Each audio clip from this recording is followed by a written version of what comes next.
നന്ദു, നിന്നെ ഏട്ടന്മാര് വിളിക്കുന്നു. നീ ഒന്നങ്ങോട്ട് ചെന്നേ. ഏതാണ്ട് വലിയ പ്രശ്നാ.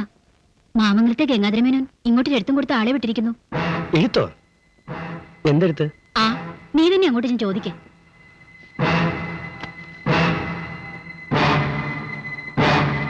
എന്താ വല്ലേട്ടാ?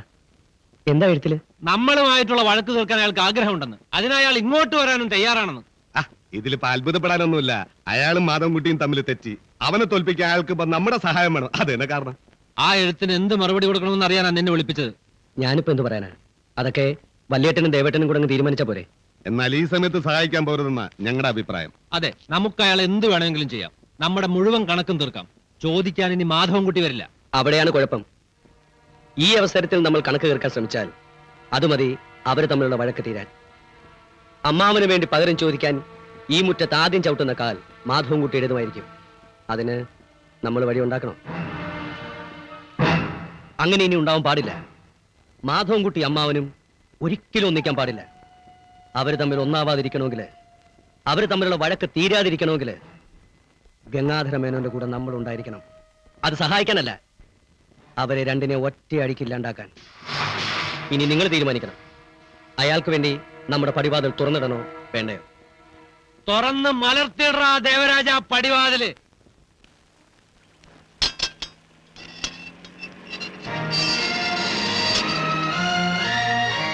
മേനോൻ ചേട്ടന് ഒന്നുകൊണ്ടും പേടിക്കണ്ട.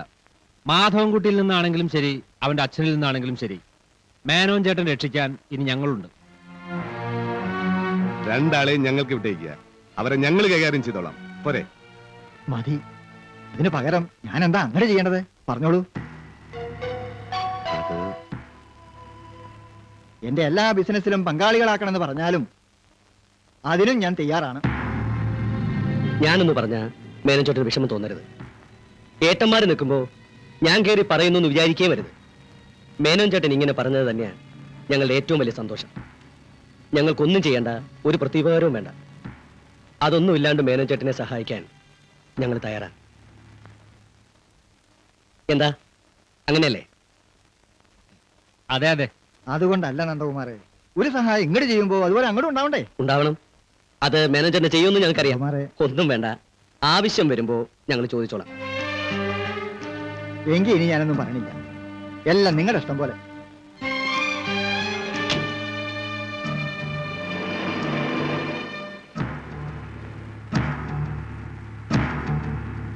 നീ എന്തിനാ നന്ദകുമാരെ അങ്ങനെ പറഞ്ഞത്? അയാൾ എന്ത് വേണമെങ്കിൽ ചെയ്യാൻ തയ്യാറായി വന്നതാ. അതൊന്നും വേണ്ട, നമ്മൾ വെറുതെ അങ്ങ് സഹായിച്ചോളാം എന്ന് പറയേണ്ട വല്ല കാര്യം ഉണ്ടായിരുന്ന? അയാളെ സഹായിക്കാമെന്ന് നമ്മൾ തീരുമാനിച്ചു. അയാളുടെ കയ്യിൽ നിന്നും മേടിക്കേണ്ട നമ്മൾ തീരുമാനിച്ചില്ലല്ലോ. അങ്ങനെ അയാൾ വെച്ച് നീട്ടുന്ന എന്തെങ്കിലും കിട്ടിയാൽ മതിയോ ദേവേട്ട? നമുക്ക് അയാളുടെ ബിസിനസ്സിൽ വെറും പങ്കാളികളാകാനാണോ നമ്മൾ ഇത്രയും കാലം പാടുപെട്ടത്? നമുക്ക് അവകാശപ്പെട്ടത് അയാളുടെ മുഴുവൻ സ്വത്തുമാണ്. ആ സ്വത്തിൽ പാതിയെങ്കിലും നമുക്ക് കിട്ടണം. പാതി സ്വത്തോ? അതെ, പാതി സ്വത്തിന് അവകാശി അയാളുടെ മകളല്ലേ. അവളെ നമുക്ക് വേണമെന്ന് പറയണം. ഇവൻ എന്തൊക്കെയാണ് ദേവരാജ പറയണത്? അവളെ നമുക്കെന്തിനാ?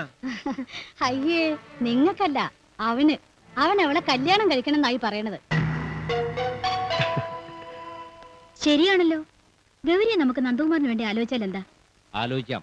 പക്ഷേ നമ്മുടെ ഉദ്ദേശം എന്താണെന്ന് അവർക്ക് നല്ലപോലെ അറിയാവുന്നത് കൊണ്ട് അവരതിന് സമ്മതിക്കണമെന്നില്ല. നമുക്ക് സമ്മതിപ്പിക്കാൻ പറ്റേട്ടാ, അതിനുള്ള സമയം വരുമ്പോ. അതല്ലേ സഹായം ആവശ്യമുള്ളപ്പോ ഞാൻ ചോദിച്ചോളാം എന്ന് പറഞ്ഞത്. ശരിയാ. നന്ദു അവളെ കെട്ടുകയാണെങ്കിൽ അത് മാധവൻകുട്ടിക്ക് കൂടി ഒരു അടിയായിരിക്കും. ഹേയ്, ഇതൊന്നും മാധവൻകുട്ടിക്ക് ഒരു അടിയായിരിക്കില്ല.